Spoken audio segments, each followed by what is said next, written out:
pemirsa, masih bersama saya Peter Gonta di program Impact di berita1.com.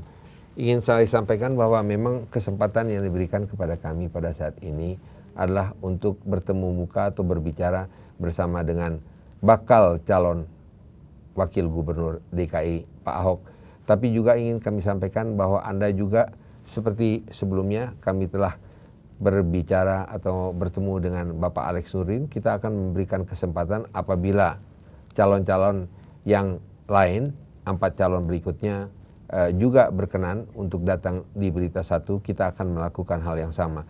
Namun demikian, kita masih bersama dengan Pak Ahok dan kita akan membicarakan di segmen ini, terakhir ini, harapan maupun mungkin beberapa hal yang agak sedikit kuantitatif mengenai atau angka-angka mengenai bagaimana sebetulnya menjalankan kota Jakarta. Tapi sebelumnya saya ingin menanyakan sesuatu kepada Pak Ahok.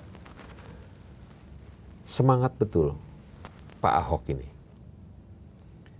Ya, semangat. Karena jujur saja DKI ini kan barometer seluruh Indonesia.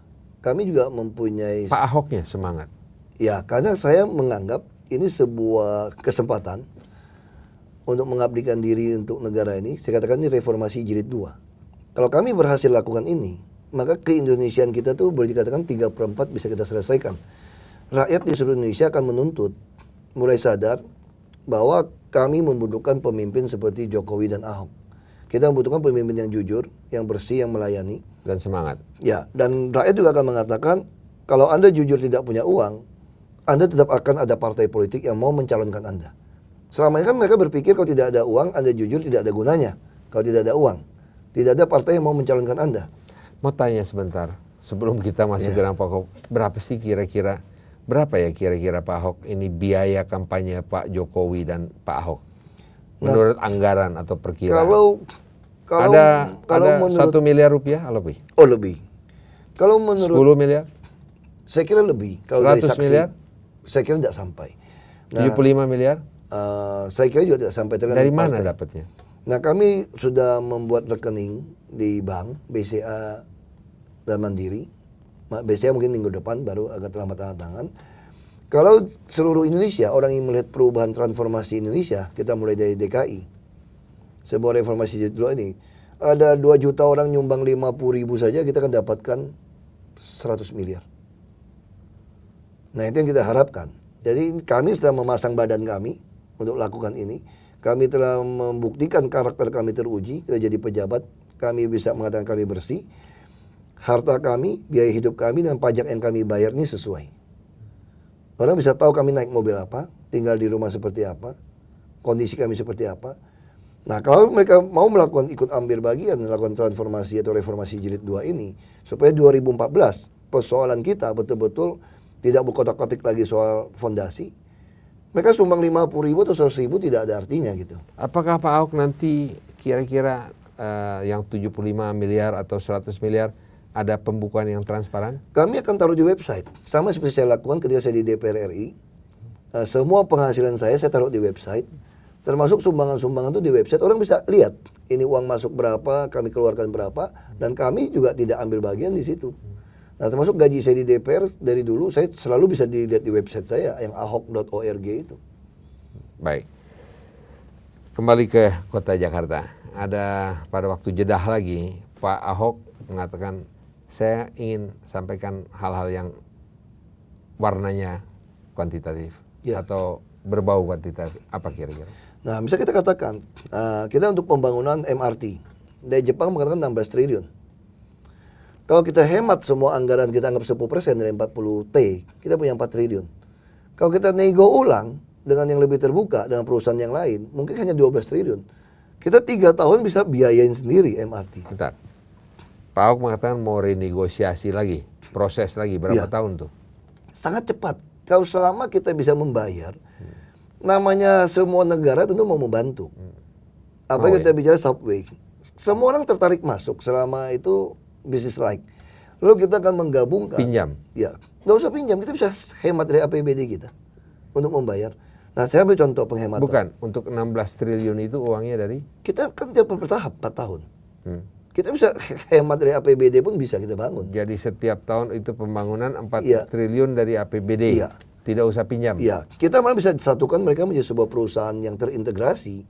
Kita kerjasama dengan kereta api komuter Jabodetabek, kita ada busway, kita punya Jakarta Propertindo, dan divisi properti kereta api juga ada. Kita bisa bangun rumah-rumah kumuh tadi, rumah-rumah yang seperti Yayasan Seci bangun, hanya 2 juta per meter, 38 meter 76 juta. 10.000 unit hanya 760 miliar. Hibah sosial DKI saja bisa 895 miliar. Lalu untuk ngurusin taman di DKI sama pemakaman bisa 587 miliar. Nah, kenapa tidak diserahkan kepada swasta bahwa ini adalah misalnya Berita Satu TV dipelihara oleh Berita Satu TV oleh Bank Mandiri. Lalu busway hanya 540 unit. Kita tidak bisa pengadaan. Kita bisa kan koridor 1, koridor 2 dipegang oleh Jarum. Jadi seluruh busway itu disumbang oleh Jarum. Rokok? Iya.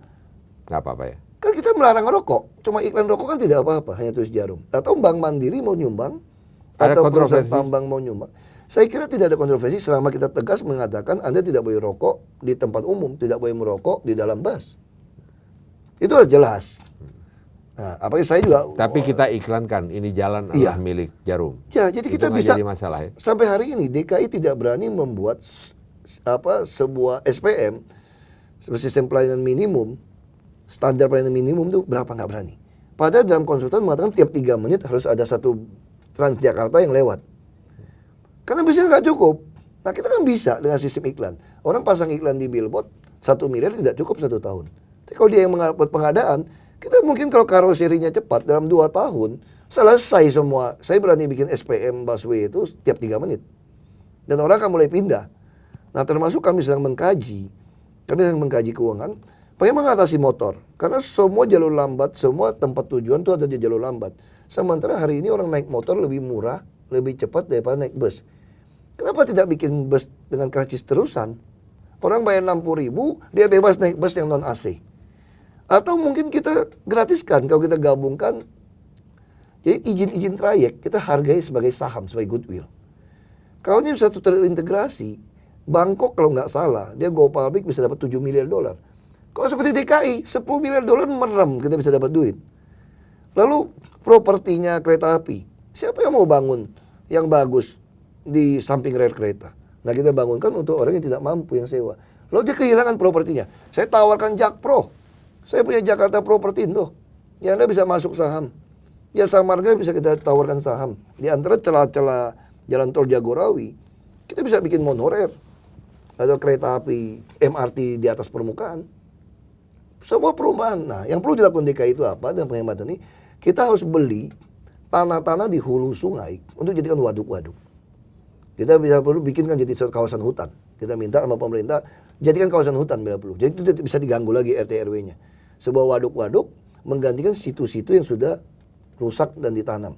Nah, kalau itu dilakukan, banjir bisa diatasi. Pak Ahok, luar biasa menurut hemat saya apa yang direncanakan oleh Pak Ahok dan Pak Jokowi tentunya ini tentunya satu suara ya. Iya. Berdua. Waktu menjadi bupati menghadapi birokrasi seperti ini, Nah, mudah, gampang atau bisa? jujur saja, orang selalu meremehkan birokrasi. Birokrasi kita tuh pintar-pintar dan baik-baik. Ini persoalannya apa? Kalau tidak ada transparansi soal kenaikan pangkat, itu yang membuat mereka tuh kecewa. Di birokrasi itu banyak sekali orang baik-baik yang pintar-pintar ingin mengabdikan diri. Ini Bapak harus urusan dengan pemerintah pusat nih, banyak hal. Tidak. Kalau kita bicara birokrasi langsung kita, apalagi DKI. Di daerah kita lebih susah. Bukan, karena untuk pangkatnya tidak melaksanakan ini semua juga harus ada. Betul, tentunya. koordinasi itulah keunggulan dari Mas Jokowi. Ini kan bicara rekam jejak. Kami dengan Muspida bagaimana, kami dengan kementerian bagaimana. Ini butuh seorang yang punya kerendahan hati untuk datang kepada pejabat, birokrat. Jangan merasa saya gubernur, saya tidak mau peduli kepada dirjen. Yang mengerti kan dirjen. Kalaupun dipanggil gubernur, kalau lagi ada urusan yang lain ya nggak datang lah ya. Ya, kita harus datang. Kita harus berani ketemu dirjen-dirjen itu untuk duduk Ya, bersama. kemarin Pak Jokowi itu diundang oleh gubernur katanya marah, padahal dia udah punya rencana panjang. Anyway, Pak Ahok, saya rasa 1 jam berjalan begitu cepat dan nggak tuntas pembicaraan kita. Ya, karena DKI ini bisa ngomong 10 jam, Pak. Kalau kita bicara Tapi tentang semoga programnya itu. pemirsa, bukan mereka pemilih tapi pemirsa mungkin, paling tidak sudah mendapatkan satu gambaran mengenai Chung Wang-ji, Chung Wan-sie. Chung Wang-ji atau Pak Ahok, bagaimana jiwa pedagang tetap ya. Ya, Tidak kita boleh harus hilangkan. gunakan Harus kita harus pengusaha gunakan ya. sistem dagang memang. Tetapi sistem dagang yang bukan menuruti kehendak kita, tapi kita menuruti kehendak warga DKI. Itu baru pelayan Sebagai publik. wakil, sebagai dirut dari warga ya. Iya. Dirutnya Saya warga ini jadi sekarang. CEO-nya. CEO warga. Iya, makanya kita harus transparan. Semua anggaran harus kita transparan supaya pemilik modal shareholder ini bisa tahu ini CEO ini perlu dibuang atau tidak gitu. Pertanyaan terakhir, Pak Alex Nurdin mengatakan begitu saya diangkat jadi gubernur, besoknya semua sekolah gratis. Itu kalau bicara sekolah gratis atau pendidikan gratis, DKI itu tidak aneh. Kami di daerah sudah lakukan dengan kartu. Kami bukan menjual janji lagi. Justru kalau DKI tidak lakukan 12 tahun gratis pendidikan dan kesehatan, kita justru aneh. Uangnya gitu banyak kemana gitu. Jadi bukan sesuatu janji yang luar biasa itu. Pak Ahok, terima kasih. Sukses di dalam kampanye. Dan semoga pertemuan kita ada maknanya. Dan kalau jadi wakil gubernur dan gubernur nanti kira-kira kalau kita minta waktu masih boleh ketemu. Ya, selama pas pasti datang. Ya, dan saya juga harap orang DKI mau tiap hari Rabu pakai baju kotak-kotak.